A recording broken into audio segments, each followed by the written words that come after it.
En 1870, 20 ans seulement après l'abolition, le sud de la Martinique se soulève. On appelle cette semaine d'émeutes l'insurrection du Sud. Elle est menée par des femmes.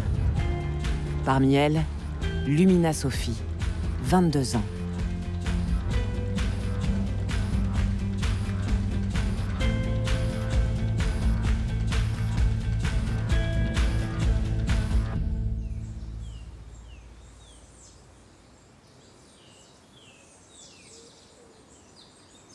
C'est ici qu'est née Lumina Sophie, en 1848. D'accord.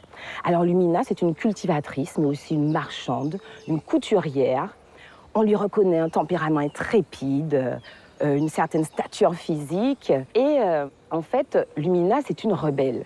C'est une rebelle qui très tôt s'insurge contre les injustices de la société coloniale basée sur les discriminations. C'est une figure emblématique de l'insurrection du sud de la Martinique.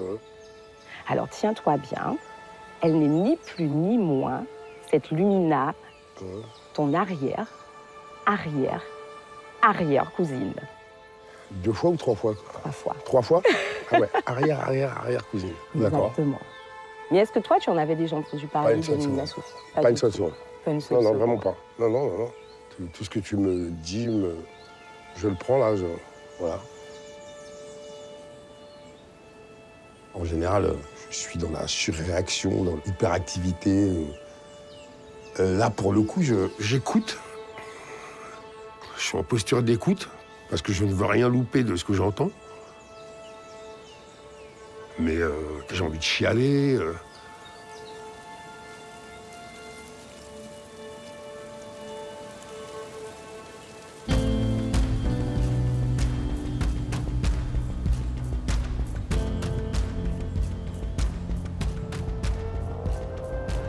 Nous sommes en septembre 1870, à Rivière-Pilote, où l'insurrection du Sud va vraiment démarrer.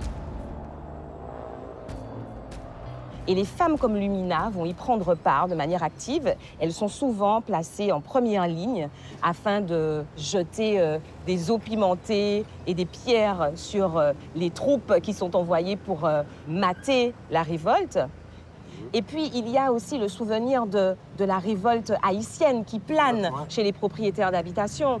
Et donc, la répression des autorités coloniales va être sanglante. Qu'est-ce qui s'est passé? Il va y avoir environ 500 arrestations. Lumina Sophie est jugée comme ses congénères lors de procès à charge. Et on va lui reprocher 3 choses. On va lui reprocher d'avoir voulu dominer les hommes durant cette insurrection. On va lui reprocher d'avoir incendié 3 habitations. Et on va l'accuser d'avoir été blasphématrice. Parce qu'elle aurait dit, blasphématrice, elle aurait dit que si le bon Dieu avait eu une case sur terre, qu'elle l'aurait incendié parce que c'était certainement un vieux béquet. Ah. Voilà. Oui, tu vois bien la rebelle dont il s'agit. Ouais. Et donc, suite à cela... En fait, quand on me racontait l'histoire de Lumina, il me revenait les paroles d'un philosophe de proximité qui s'appelle Joe Starr.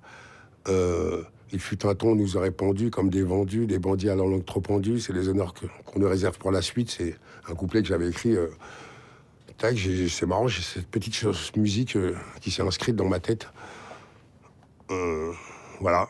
Donc peut-être qu'en fait, ça a forgé ma nature profonde. Qui sait?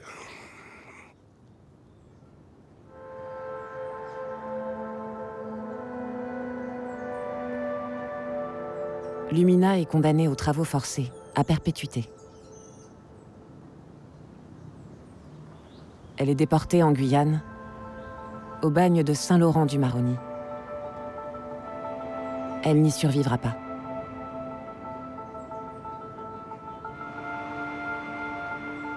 Elle s'éteint en décembre 1879, à 31 ans seulement.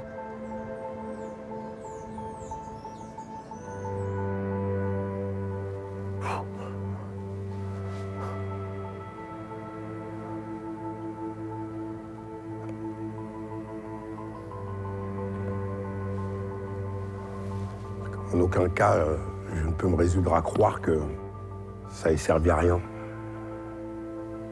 Et puis je suis là.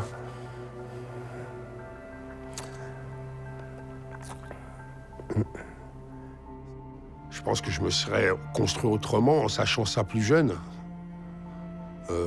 J'aurais marché plus tôt le menton vers les étoiles, quoi. C'est-à-dire avec une autre posture. J'aurais, je pense, entamé mes interactions avec mon prochain et la société de manière différente. Mais quelque part,